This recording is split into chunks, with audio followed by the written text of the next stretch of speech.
Kreslo Delfin GS je najnižšou radou. Je to veľmi jednoduchá stolička, výborne sa s ňou manipuluje, je vhodná aj na feeder, keďže je nízka. Systém vysúvania nožičiek je úplne jednoduchý, stačí len zatlačiť.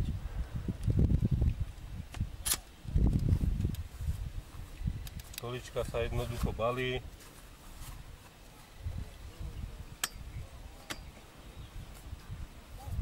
Je veľmi praktická na prenos.